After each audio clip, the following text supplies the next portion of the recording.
All right, Ryan, I think we're good to go. Yeah, let's do this. All right, okay, three more. Hold up. All right, guys. So thanks for connecting. Obviously on Zoom. If you guys could do us a favor and please mute your microphones and turn on your cameras. This is supposed to be kind of an engaging process. My name is Santiago. I'm one of the event coordinators here and co-founder with Ryan of the Next Level Showcase. Before we get started, we're just going to show you a quick video we have prepared here by our team members at Cloud North Visuals and SS Visuals. Just kind of kicking off the weekend festivities.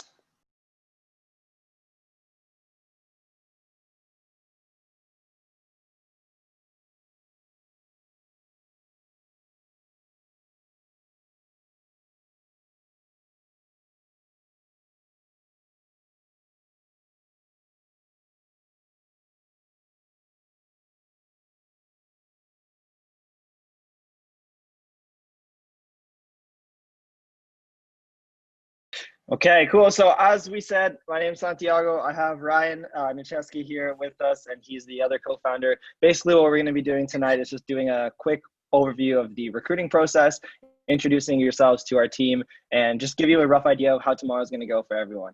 Obviously, these are not normal times that we live in, so we have to be, very cautious, and we have to follow all the protocols. So we want to make this a very immersive experience for you guys, where you understand exactly what's expected for you. Just to give you a little background on me, I started my collegiate experience at Clear University in 2013 after playing for Waterloo United my entire career. After returning from playing in the States, I started Berlin Football Academy, which we've now rebranded into Berlin Sports Group. Next Level Showcase is the culmination of our 2 to 3 years of work in the recruiting business, where we held our first inaugural Berlin Academy College Combine back in 2018 and our second in 2019. The Next Level Showcase was actually designed to be a soccer tournament that we were going to hold in the first weekend of May of this year. But obviously, you guys know what was going on in the first weekend of May of this year. So we weren't unfortunately not able to pull up the event in May. Luckily, through the easing of restrictions and everything, we've now been able to put on this camp for you guys tomorrow. And so we're very excited to be here and to be able to, fulfill the need of recruiting and fulfill the need of some high quality combine soccer. Tomorrow, when you get there, most of you have filled out your profiles and have done all the information you need to do. So the most important thing is to get those waivers into us if you haven't already. Ryan's been tracking this very diligently over the last few days, and there's been people that still haven't submitted their waivers. At this point, just bring them in paper copy tomorrow morning. We will have extra waivers there, but if you don't sign the waivers, you can't play in the combine tomorrow. So it's a very important thing. Now we'll have our front desk staff will introduce in a sec with Sabrina. They'll be taking your temperatures, and there'll also be contact tracing form that you'll all have to fill out. We advise you guys to be very careful. Obviously, be sanitary, bring hand sanitizer if possible. Just don't go out of your way to make this an event with a lot of contact with other people. We want you to be safe, but we want you to have fun. That being said, I sent you guys one email today amongst the probably 5 or 6 that you probably got about the combine culture that we want to instill. So I'm going to bring my biggest point of this entire talk with you guys today is to really drive home the point of our combine culture. We haven't seen much competition in Ontario since pretty much February when all the leagues were still in play. There hasn't really been any tournaments. Obviously, major sports across the world are having these issues. So we want tomorrow to be an opportunity to create some friendly competition.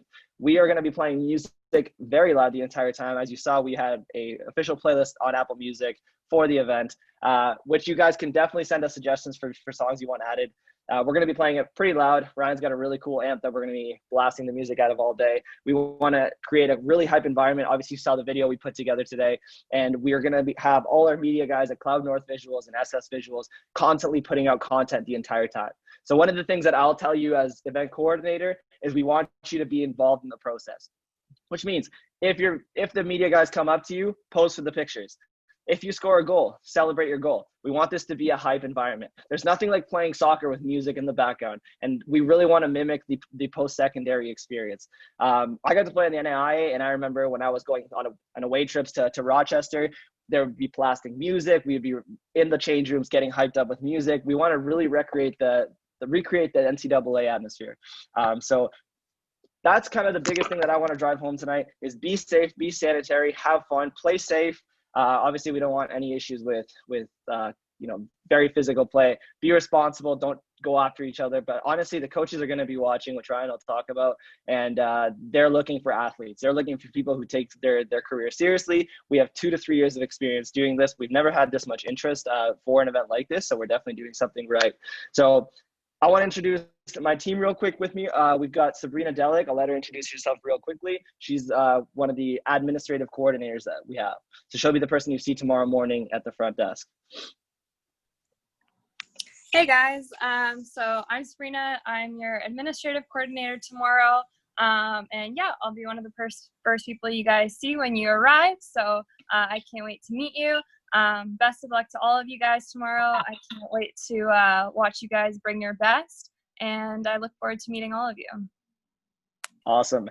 And obviously I'm going to let Ryan introduce himself now, and he'll kind of take over the rest of the presentation. If you guys need anything from me, I'll be kind of walking around working with all of the different departments we have set up for the combine. So feel free to come say hi. I'll be working with some of the players, and the team that I coach and play for is playing in the All-Star game for the men, so I'll be around in that aspect as well. Feel free to get in touch with any of us if you need to. All our emails are CC'd in the emails you got this morning. And now I'll let Ryan take over for the rest of the conversation. Awesome. Thank you very much. If you can just stop sharing your screen, it should go over to me now. Perfect. So basically, thanks for the introduction, guys. My name is Ryan Acheski. I'm also a co-founder with Next Level Showcase, and I'm also the head recruiter at Next Level Youth Sports. So I'm going to flip over to a presentation. I promise not to bore you guys too much. I honestly did this the other night with Whistle Bear Golf Academy over in Kitchener, and it's honestly, I love doing presentations. It's something that I think I'm really good at. But at the same time, talking to a computer is not the most fun thing to do. Interacting and actually being in front of people is where I definitely strive. But we're obviously in different circumstances right now, and it is what it is. So that being said, I do encourage you to have your screens on. And if you do have any questions, please do ask them. And the reason being is that as much as I can just be talking and sitting here, if questions do come up for you, please make sure that you are asking them, either whether it's in the chat or whether it's you just taking off your microphone and putting it on and asking that question. Because most of the time when people do ask questions, it's not just for you, it's for everybody in the audience that is listening. And everyone will benefit from you asking your question. So without further ado, we'll get started here. This should take about 30 to 45 minutes. I can go into depth with this stuff, but I'm going to try to keep it as light as possible. So maybe if I'm talking a little bit too much, someone write in the chat, Ryan, stop talking so much and carry on with the next thing. But like I said, we'll get started. So a little bit about myself. I'm the head recruiter with Next Level Youth Sports. My role with Next Level Youth Sports, I'm pretty much the middle guy between the college coaches, both in the Canada and the US, as well as the players that we work with. So we're actually working with a bunch of players across Canada. I'll talk a little bit about what we do with Next Level Youth Sports a little bit more. And I'll tell you how I came into this role as someone in sports management now. So a little bit about my playing experience and how I grew up. So I grew up playing soccer. I played with Kitchener and Waterloo growing up. So I was actually played against Santiago growing up. And then I would be a longtime teammate of him later on when I made the move to Waterloo. Back when we played soccer, we played in the OYSL.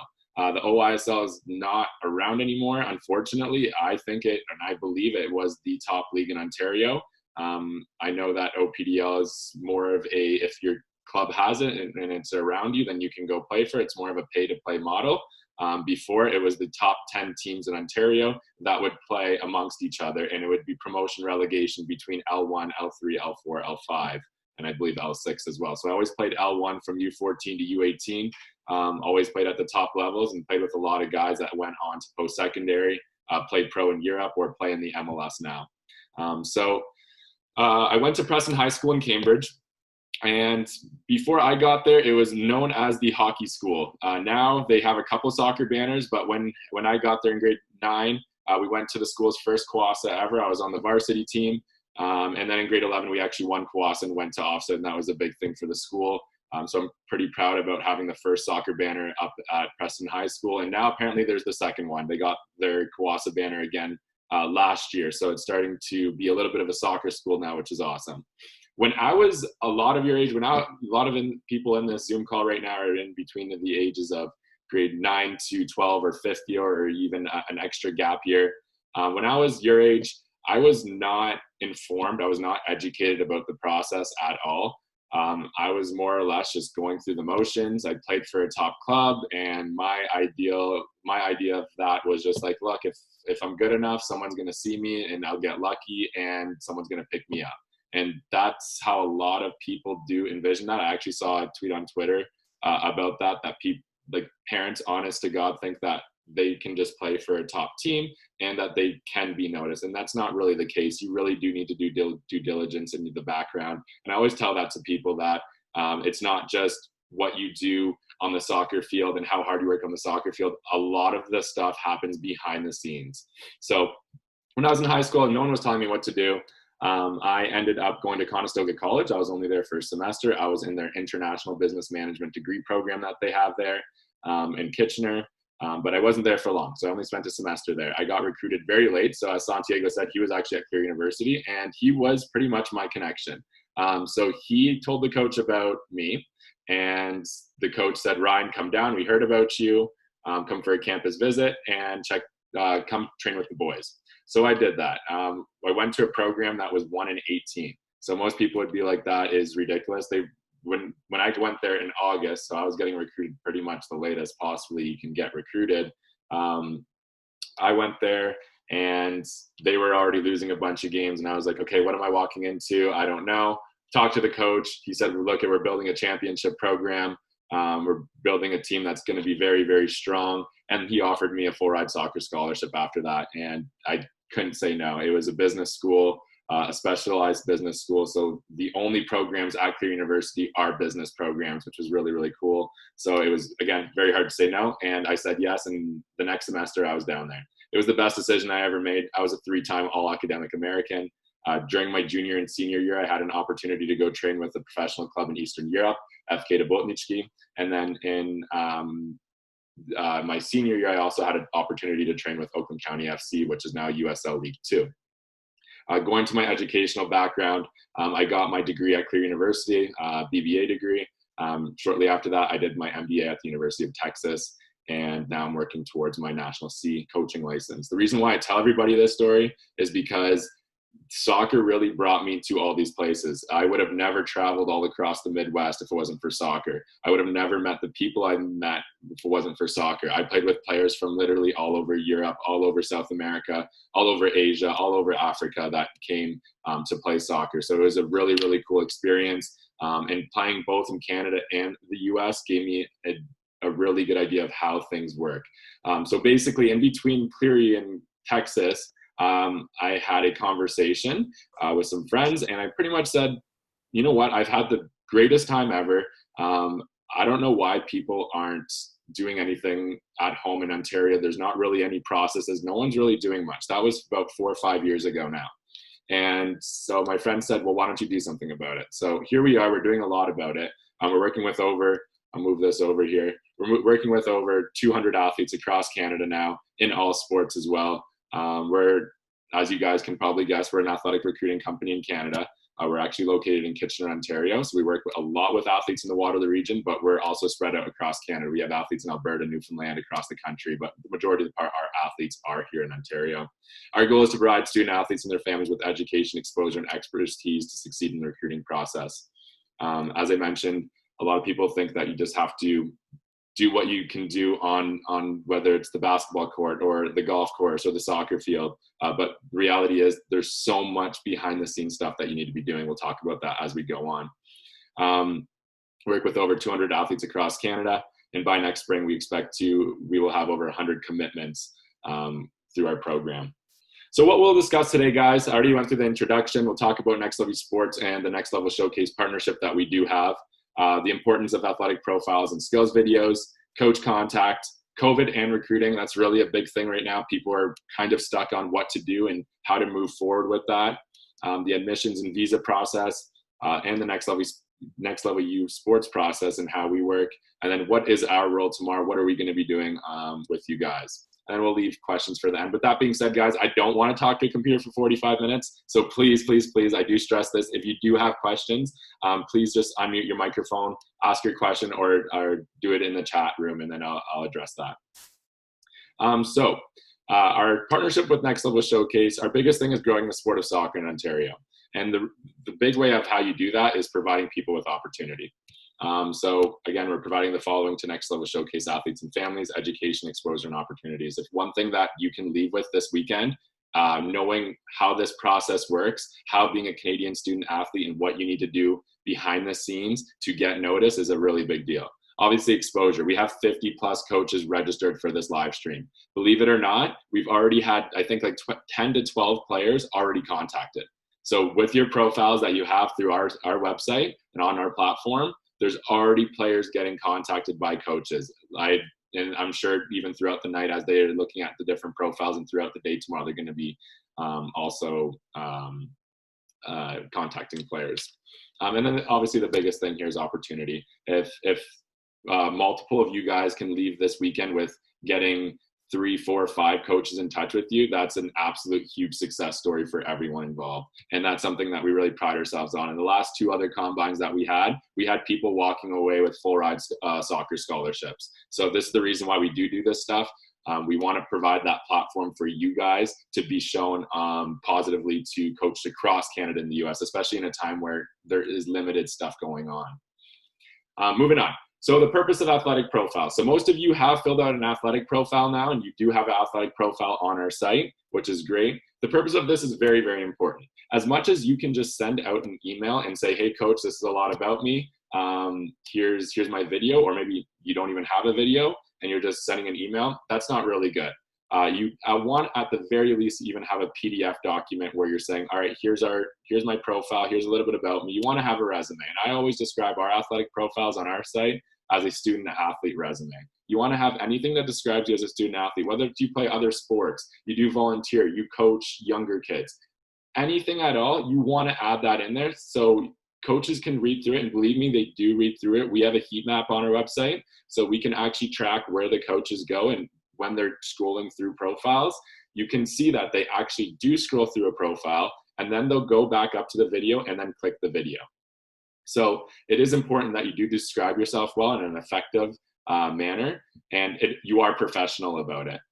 Grammar, that sort of stuff. If you're messing that stuff up, it might not speak well to you as a student athlete. And that's what they're looking for at the end of the day. They're looking for not just someone that can compete on the soccer field, but they're looking for someone that is going to be a good person that they're going to be able to have at their school, whether it's for 2 years at a junior college or a college here in Ontario or in Canada, or a university, a 4-year university. So the purpose of having athletic profile is very, very important. We do have free athletic profiles on our site that people can use. Afterward, the Next Level Showcase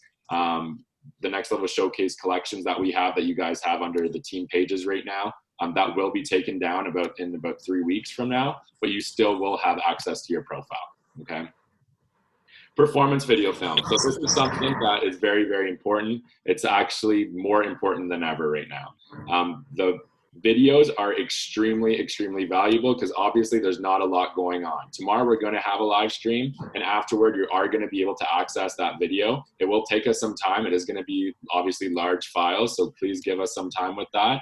At least by the end of next week, we'll have videos for you guys. You can either make highlight films, do whatever you want with that, but we will get that to you guys. So going through the importance of the performance video films, as what I call them, you want to have both a highlight and game film. So as much as you can have highlights and you can show the best 5 minutes of yourself, coaches want to see game film, because the reality is that you can make yourself look really good from like 10 different clips. And if they've never seen you play before in an actual game setting and you just have highlights, they're probably not going to just take a jab at you just watching highlights. So it is important that you have both the game film and the highlights. Your highlights should range anywhere between 5 to 10 minutes. If you do have 3 minutes or 2 minutes, that is also fine. Most coaches have actually told me that they can tell if they like a player, and they'll know a lot about a player in the first 30 seconds of watching the video. The length of the clips can't be too short. I see some people, they'll just do a crazy skill move and then they'll cut it. So they'll cut it, and that clip will be 3 seconds long, which is just wrong. You want to show the coach, how did you receive the ball? you made your skill move, and then what did you do with the ball afterwards? Because if you made that skill move and then you cut the video and you lost the ball after, that doesn't really mean anything. That's great that you can do some crazy stuff with your feet and put the ball through someone's legs, but if you lost the ball right after that, it means absolutely nothing. If I can add something, Ryan, if you don't mind, Absolutely. about the performance game film, is we want to really distinguish the difference between a hype video and a performance video, because a lot of, if you look at Instagram and social media and even the stuff that we're posting, like the video we just showed you, that's a hype video. But the fact that Julian can make 5 keep ups in a row doesn't mean that he's a good player. He's a good player because of what he does on the field, what he does off the ball. It's not just the goals, because anyone can go play a house league game for men's and score 15 goals in a game, right? So we want to like really drive home the point that the highlight video is effectively your online resume. And personally, as a coach, how do you say what player is good and what player is not good? To me, what I look for as a coach, especially for our U21 programs, is we want coachable players that are willing to play different positions. So one thing that I noticed, I got a lot of emails from you guys saying, oh, I want to play this position this weekend. Well, like, what if I get a Division I coach that tells me, hey, you know what, so-and-so is actually a right back. Would you say no to that opportunity? You want to keep an open mind about all this stuff, and then separate the difference between being a hype video and the fancy social media post and exactly what the coaches are looking for. So I interrupt. I just think it's important to say.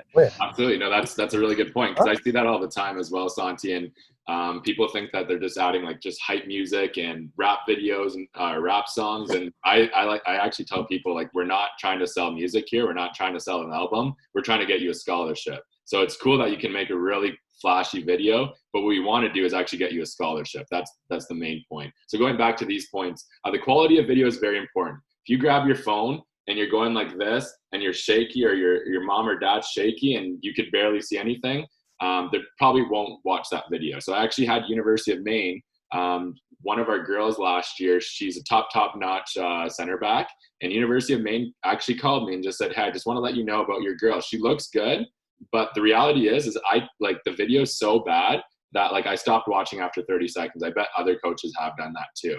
So just wanted to let you know that, pass that on to your girl. And I was like, yeah, absolutely. I totally agree. So like having quality video is extremely, extremely important. And that also means like if you have a really pixelated camera and you're using like an iPhone 5, don't post that video anywhere, because if it's just bad quality, believe me, people will not watch that video. The video must catch the attention of the coach. What does that mean? So putting what I do with our video team is we always get them to put your best highlights at the beginning. As much as you might want to show your goals right at the end and keep all your goals spread out throughout the video, that's cool, but you want to put all your highlights at the beginning. And then after that, categorize your video clips into a way that like, all right, here's my slide tackles, here's my defending, here's my attacking, here's me with possession, and so on. So the video must catch the attention of the coach, and the way you do put that video is very, very important.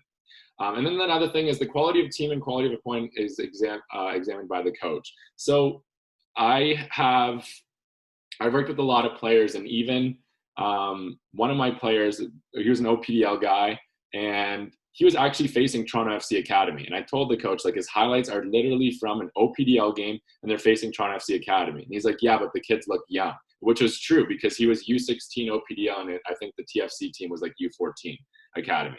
So like, again, like the quality, even though it was TFC Academy and they may be great, at the end of the day, you're facing kids. So you're facing people that are 3 years younger than you. Even your team in general, if you're not on a good team and you could see the quality around you is not good, and then also your opponent, the quality of your opponent is bad, that's what they're going to look at. I actually talked to Coach Evan at LaSalle men's soccer. He's Division I school in the ACC. And he told me, look, like what I look for in a video is actually the opponent first. Like, I don't even look at the player, because like what Santi said, you can go to a men's league game in house league and you can run by 4 guys and then score. But if you look at the guys, they all have guts on them and they're 35 years old.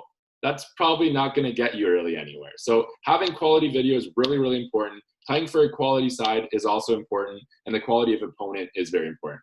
Luckily, for our combine tomorrow, on both the girls and boys side, the quality is very, very high. We have some players that have played at top levels, and really, really excited to see what that's about tomorrow. Moving on, coach contact. So this is something that I would say if you haven't been listening so much, listen now. I'll talk about Canada and the US. We'll go on afterwards about COVID recruiting and whatnot. But the different leagues, both in Canada and the US, I think this is very important to touch on because some people don't really know what is out there for them. And there's different pathways you can take, a lot of different pathways. So in Canada, we have U Sports, which is the governing body of all university sports across Canada. And we also have the CCAA, which is the governing body of colleges across Canada. U Sports is our Torontos, Ryersons, Ottawas, Windsors, Laurier. We get the gist of that. The CCAs are the colleges, Humber, Sheridan, and whatnot. Here in Ontario, there are caps on scholarships. So with U Sports, or the OUA rather, they have a $4,500 cap. That being said, the majority of the schools, it is a tier 2 sport in the OUA. Soccer is a tier 2 sport. So the majority of the schools, believe it or not, are actually get you to pay for travel and uniform. So there's some schools, I'm not going to say any names, but there's some schools that will actually get you to pay for that stuff. So it's almost like a glorified rep. That being said, the quality is still very high, and our schools in Ontario are unbelievable academic institutions. I have talked to some athletic directors about this through the OUA, and the biggest reason is because, one, they put all their money into their tier 1 sports, which is football, hockey, and basketball, and two, that they don't really need to give that much incentive to players because they already have 30,000 students attending their school. So it's obviously very logical.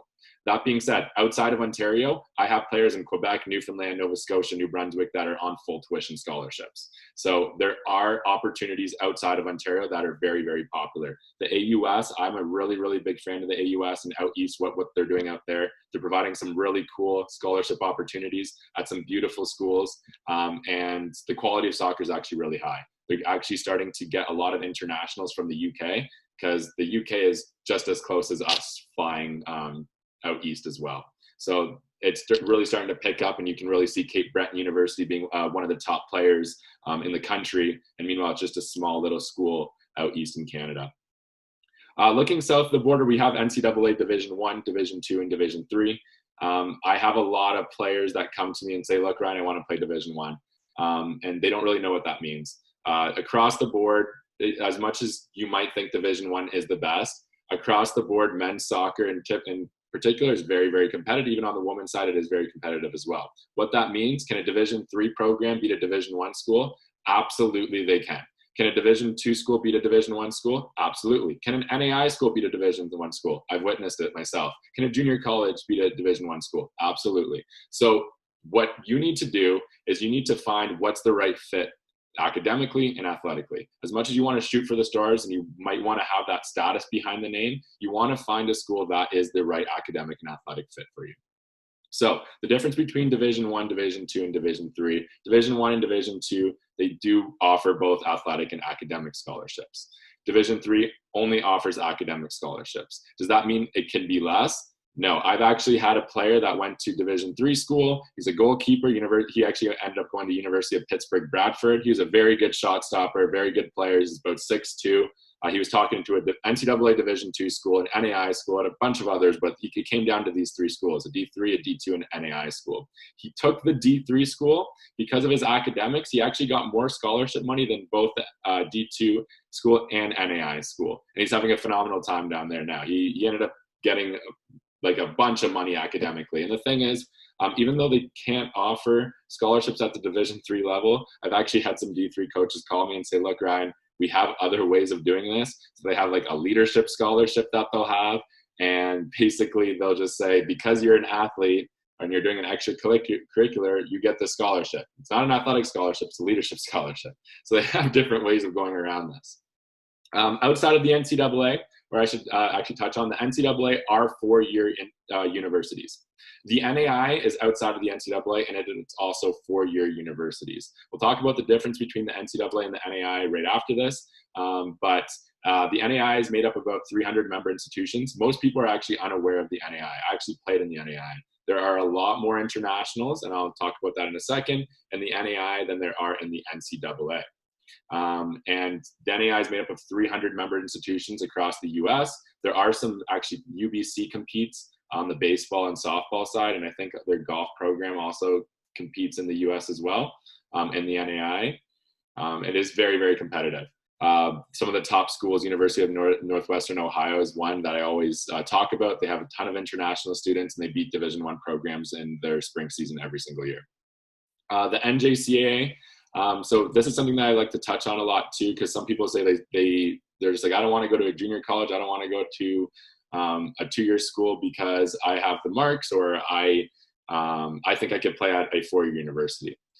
What I always tell Canadian student athletes is the one thing is we're internationals. So even though you might come from a big club, a lot of coaches in the US don't know who a Vaughan is, or they don't know who a Woodbridge is, or they don't know who a Windsor or Berlin is. The reality is you need to like find a right fit for you. Like I always preach that. But this junior college level, the biggest difference between going to, let's say, a Humber College here in Ontario and a junior college in the US is if I go to Humber College and I take 2-year, let's say, business diploma, and then I try to go to University of Toronto after that, my credits won't transfer. Maybe some will, but I'll probably have to start at year 1.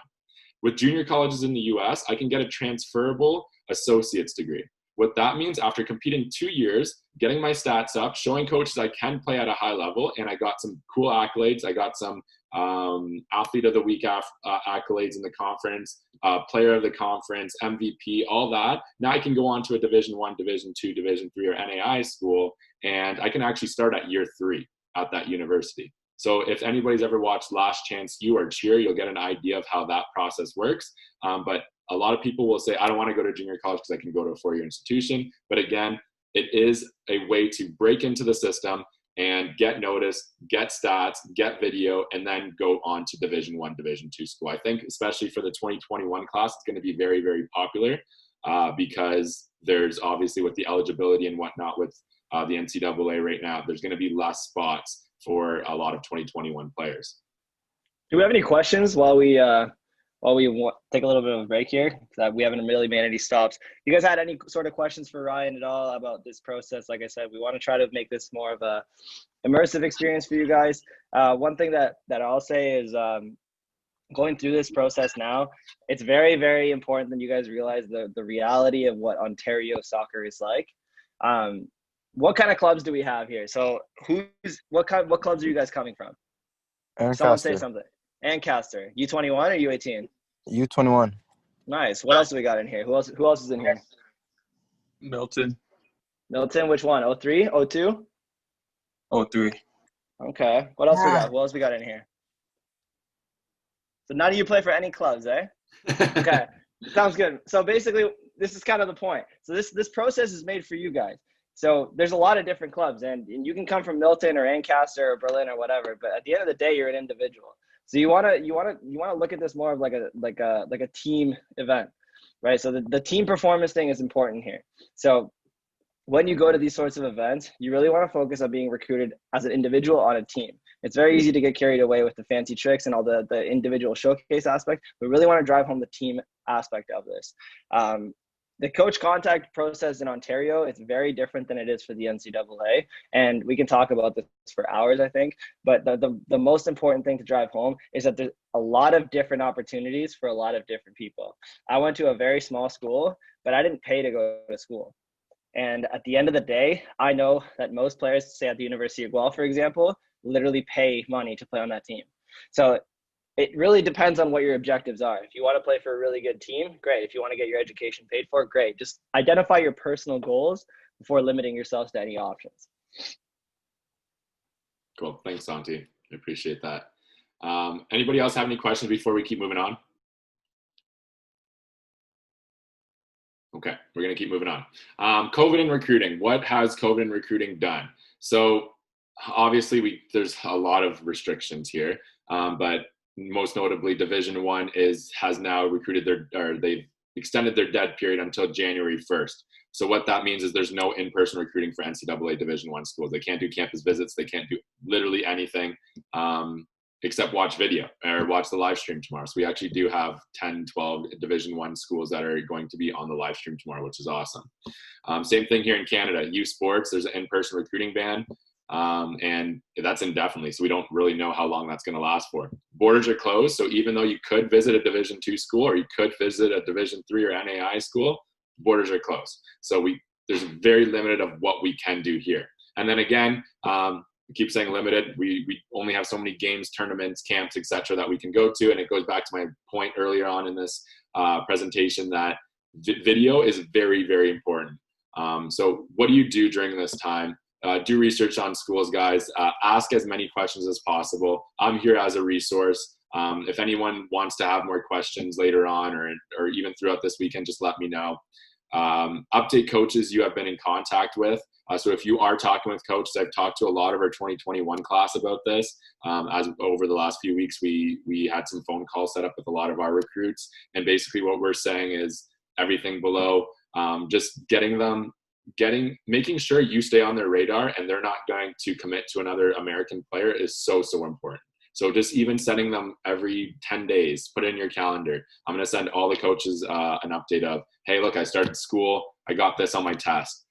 We started training again with my club, and things are going really well. Let me know if you need video of the practice session or whatever. So you just want to keep in contact with these coaches as much as possible, because I'm telling you right now that if you don't keep in contact with them for a month or 2 months, you're going to lose contact and they're probably not going to respond to your next email because they've already moved on. Reach out to new coaches via email or phone call to express your interest in their school. I actually talked to a dad today, and he told me that his daughter's just on her own making phone calls, leaving voicemails, just being super proactive and just getting her name out there as much as possible. Update your highlight video, update your profile. Do as much as you can right now, especially in downtime. If you do have any downtime, I know school started, so it's not as much downtime, but just do as much as you possibly can just to be proactive. So you're not just sitting there and just saying, okay, what do I have to do next? What are my next steps? You're already on the ball and you're already doing all this stuff so that you are on the radar for these coaches. Another thing is make an athletic social media page on Instagram or Twitter and engage with schools, coaches, and other contacts that you may have. This is something just, again, if you do have downtime to do, you don't have to do this. It's not extremely important. I have parents and players ask me, do I need an Instagram page or do I need a Twitter? It's just something extra. And if you can engage with coaches, and I have one of my football recruits that always, if a coach makes a tweet and said, hey, I'm looking for this position, he's the first guy to say, here's my profile in NLU Sports, here's my video, here's my last virtual combine we did with Next LU Sports. Let me know if you have any questions. I'd love to go to your school. So like just being engaged as much as possible and doing as much as you personally can is very, very important. And the last thing I actually had with all my 2021s, and we actually sent this out in our newsletter, always ask what would be the next steps. So right now, typically, when your first initial contact with the coach is usually email, phone call, Zoom, especially right now. They're not seeing you in person. And then after that, usually the next steps in the process are go visit campus, do a campus, or they're coming to see you play in a game, or you're going to meet them for dinner, or whatever it is. But obviously you can't do that right now. So what you need to be doing is asking, what are the next steps from here? Obviously I can't cross the border, and I don't know when I can cross the border, or I can't come to your school because U Sports has a recruiting ban on in-person recruiting ban. So I can't come to your school here in Ontario or anywhere in Canada for that matter. What would be the next step so I don't miss out on any opportunity with your program? And that's when you can start engaging in more conversation, maybe about scholarships, what the coach, if the coach actually wants you, or they're just talking to you just to have you on their list of schools, or whatever it is. Just be proactive, always ask. I'm preaching this right now. What would be the next steps here? So very important. I'm going to jump to this one and go back to the admissions one before I lose track of NCAA and NAI once we were already on the coach contact stuff. So people get confused with this, and a lot of people go towards, once you say NCAA or NAI, some people are not aware of the NAI, but most people say NCAA. So NCAA is a brand. It's a company. It's an organization, and they have a very strong brand. People in Canada wear University of Michigan shirts or sweaters or Florida State or UCal shirts, and it's a cool thing. It's a brand. And a lot of it comes from their athletics. So it's a really, really cool thing. The NCAA eligibility is much, much different. And this is something that a lot of students are not familiar with. A lot of families are not familiar with. Here in Ontario, our guidance counselors prepare you to go to school in Canada, and most of the time in Ontario. So they're preparing you academically to make sure that you're taking the right courses and doing what you need to do in grade 11, grade 12. The NCAA takes it further. They're much different. That you need 16 core courses to be able to participate in Division I or Division II athletics at the Division One, or sorry, in the NCAA. Actually, a friend of ours, Chris Green, he's a big time track athlete, and he was telling me his story of the reason why he went to a junior college. So he had 15 and a half core courses with the NCAA. He didn't have 16, he had 15 and a half. And it's because of the careers in civics. The NCAA allows the civics, the 0.5, but doesn't allow the careers. So that's where you have that 15 and a half. But anyways, he had no idea about this. Texas State University wanted him. He went through the whole process with them. They were going to give him a full-ride scholarship, and they said, sorry, you're not eligible. You're graduating high school, and we can't do anything about this. So go to a junior college. My friend's the coach there. Spend 2 years there, and then you could come to us afterwards. So that's what he did, because he was just unaware of he had to take those 16 core courses in high school. There's other eligibility about SAT and ACT. Right now, a lot of people are getting caught up with the automatic waivers that you're getting from the NCAA, so you don't have to write your SAT and ACT, which is true with the NCAA. But still, 37% of schools across the NCAA are making it mandatory for you to write your SAT or ACT to get admitted into their school, or to get any scholarships, or go through any sort of process with their school. So it is important to do that. Anyway, so the NCAA is a very vigorous process. Luckily here in Ontario, all of our high schools are accredited by the NCAA, meaning that if you go to the NCAA eligibility website, you will see the Ontario schools as just one school. It's not a different high school like they are in the US. So across the globe, you won't see as many internationals as you would in the NAI, because let's say I go to a high school in Spain, and that high school is not accredited by the NCAA, and my principal at the high school doesn't care about getting it accredited by the NCAA, then you could literally not go to an NCAA school, because that high school has to be accredited. Whether you took 16 core courses that were required in Spain or not, you still can't go to that NCAA school. So this is where the NAI is a really, really big game changer when it comes to the four-year universities. I honestly think some of the top 10 NAI schools are on par with some of the top 20 Division I schools in the country. And I've seen it myself where NAI programs have actually beat Division I programs, both on the women's level and on the men's side. And the biggest difference is that the NAI has 2 out of the 3 requirements: what's your GPA and what's your SAT or ACT, whereas the NCAA has your GPA, SAT or ACT, and then the NCAA core courses, and having your high school accredited. So that's a really big thing, and the difference between the two leagues. So the next, I'm going to go back because now I'm 2 ahead. Going to the admissions process here, guys. So most of you guys know, or if you're not in grade 11, grade 12 yet, you'll know that in Ontario, the Ontario University requirements are your top 6 courses applying to a program. Oh, and then you have to have an application or write an essay for that program. So when you are applying, let's say to the University of Toronto, and I want to go to school for business, I'm applying to that program at Toronto, and I have to have 6 courses that are required by the institution at Toronto to get into that business program. The US is much different. So to apply to a school in the US, you need your cumulative GPA. And what that means is everything from grade 9 to 12. You need your SAT or ACT. The SAT is a standardized test, as well as the ACT. The SAT has English and math. The ACT has English, math, and science. I actually do recommend a lot of our athletes to write the ACT. One of the big things being is that it's 3 subjects. You don't go into as much depth as you would with the SAT. Another thing is that the ACT now allows you to retake a certain subject of their test, instead of having to write the whole entire test again like you would with the SAT. So let's say you did well on English and science, but the math component you didn't do so well on, you can go back with the ACT and retake just that math subject. And then lastly would be the application and essays. Applying to a school in the US is much different. When you're applying to a school, you're not applying just right to one program. You're applying to the school with your cumulative GPA and SAT or ACT. So once you do meet the requirements of that school, then you could choose your program.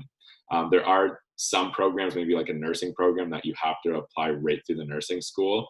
But 99% of the programs in schools. You apply to the school, and once you're into the school, you can change, or you can choose your program. What that does, it actually allows you to transfer into different programs much easier than it would be into an Ontario university. Ontario university is much more of a process. You need to maintain certain grades, or else you can't just transfer into a different program. So that's, I think it's one big benefit with the US schools, that you are able to get into the school, and then whatever program you want to choose, you can really choose once you meet the requirements of the school or the institution. Now moving on, once you do complete your admissions process with the school, then you move on to the visa process. This visa process, if you're not an American citizen, or if you are going to school in the US, you do need an F1 student visa. This F1 student visa allows you to get to and from Canada and cross the border. It allows you to stay there for an extended period of time for your whole duration of school. Then it also allows you to work on campus, which is great if you're looking for extra spending money. There's an extension onto this visa that you can get as well. So if you're, let's say, I'm just going to keep using the example of business, and I'm studying business at my school, and there's a bank across the street, and I want to get some real world experience, I can go to the bank, get an OPT, which is an extension onto this visa, which is optimal practical training, and then work at that bank. And then, so that is pretty much it. I'll go through our process, guys. So basically, I don't want this to be as much of as a sales call or anything for us. I want to just be able to give you, our biggest thing is just giving as much education to you guys as possible. Here's a little bit about our process. We're very, very hands-on. We go through this process entirely. Well, you get an athletic profile on our site. You get a performance video film. We work with you. It's targeted coach contacts. We figure out what your criteria is, both athletically and academically. We do target schools. Our biggest thing is providing you with as much exposure as possible. So that's one thing that we pride ourselves on, is that maximum exposure piece. Our average athlete is in touch with 25 to 30 schools. Some of our top athletes have been in touch with 70, 80 schools. And it's not just, hey, come to my camp. It's phone calls, emails, Zoom calls. I've had a coach come to Toronto, meet with a family just so that she can give one of the recruits the offer. So it's very, very aggressive when they go through this process. But the biggest thing why I take pride in that is because you're not just talking to one school. I had 2 opportunities, Conestoga College and Cleary, and I took both of them. If I had way more other opportunities, and if I went through an actual experience of talking to different coaches, of seeing different campuses, going to different parts of maybe Canada and the US to see what that campus is like and the coach is like and the soccer team is like, I may have maybe not have been at the schools I was at. I may have went to a different school because of those reasons. I'm not complaining by any means. I got my school paid for, and it was an unbelievable time. But that being said, I think it is important that you do have those opportunities. You do open as many doors as possible. So when you are talking to those schools and you're making the final decision at the end, you went through a whole experience that you could go, okay, this is what I liked in this coach. This is what I liked at this campus. Now I'm going to make my final decision. We do help athletes through the admissions process, both pre and post, that goes into working with your student visa if you are going to the US. We are partnered with some companies with SAT and ACT tutoring. We do get some discounts with different companies around Ontario. We help with the eligibility process, so making sure you are getting those 16 core courses throughout school. We look through your transcripts after every semester. We're very, very hands-on, where it goes into the last point here of academic and athletic consulting. We're not just throwing schools at you and saying, here's a school from the middle of Missouri that you've never heard of before. Make a decision, yes or no. We're actually going through every single thing with you, saying this school is actually a very reputable institution. This school plays at this level. I know the coach very well there, whatever it is. And then on the academic side, like I touched on, we're very, very hands-on when it comes to our student athletes and working with their grades, finding them a proper pathway. If they're struggling and they're not going to be able to meet their NCAA requirements, what are the different options that they can take? Maybe they can go to school in Canada for 1 year and then transfer. Maybe they can go to a junior college program. Maybe they can go to an NAI program. Whatever it is, we want to make sure we find that fit for you. And we've been very successful with that.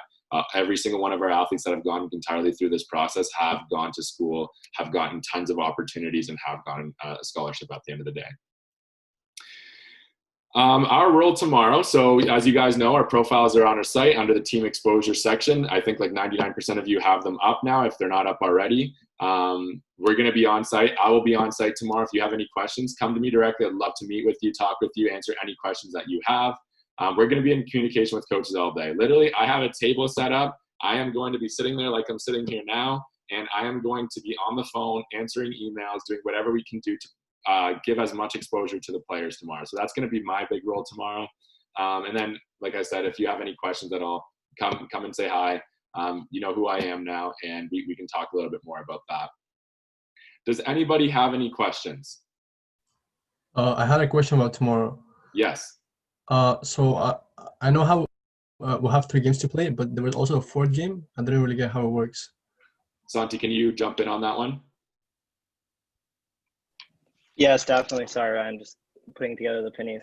Basically, guys, like because of the amount of players we've had come out, we've been able to schedule a 4th game for you guys as an all-star game. So we've done this for the last 2 years where we guys like Ryan are just talking to these coaches, and they want to see players play against a stronger and more adult team. So during that time, it'll be a break for you guys. The coaches themselves will pick the team, so there's no political things going on here. It's just pretty straightforward. They'll tell us who they want to see. You'll be playing against our semi-professional team that's based out of Buffalo. So it should be a pretty good game for you guys, just to get some extra experience against some pretty good side, and then get some good game film as well. So basically, it's chosen by the coaches, not by us. Okay, thank you. Any other questions, guys? I do encourage you guys to just speak up, because, again, like I mentioned at the beginning, that one of your questions someone else might have, and it'll just answer it for everybody. So you said if we have any questions, we can come directly to you tomorrow, right? Absolutely. Yeah. Okay. Anything else, guys? Okay, so I'm gonna hang out here for another 5 minutes, and if you guys do have any other questions, just hang tight, and we can talk about that. The last thing I would say, just check us out on social media. We have an Instagram page. We always post about our athletes. We'll be posting about tomorrow. Facebook page, Twitter, and YouTube. We're pretty active on all the social medias. So give us a follow. And if you guys have any questions at all, or if you want to ever have a chat with myself, then by all means, just send me an email. You guys probably do have my email by now, and I can answer anything for you guys. But anyways, thanks for listening to me speak. Not everyone always wants to sit there and listen to me speak for 45 minutes, so I'm glad you guys sat through it. And again, if you have anything else at all, just let me know. I'm pumped for tomorrow. I'm excited to see the talent that we have out there. Like I said, everyone be positive about tomorrow. Follow the protocol. Read through the recommendations that we sent out, and let's have a good time. Just one last thing, guys. We just posted the video on Instagram, the one that you just saw. Figure we haven't done a giveaway in a little while, so we're going to be wearing these black versions of the jerseys you guys have. So we'll give one of these away to someone who comments in the on the post on Instagram, just as a little incentive. Under Armour's doing us pretty nicely by hooking us up with a good deal on these shirts, so figured we'd give some little brand awareness to everyone else. So we'll give away one of the black shirts if you guys comment on our latest post, and let's get this hyped up, and I'll see you guys tomorrow morning. Sounds good. So I'm going to hang tight here. You guys are free to go. And if you have any questions, I'll be hanging out.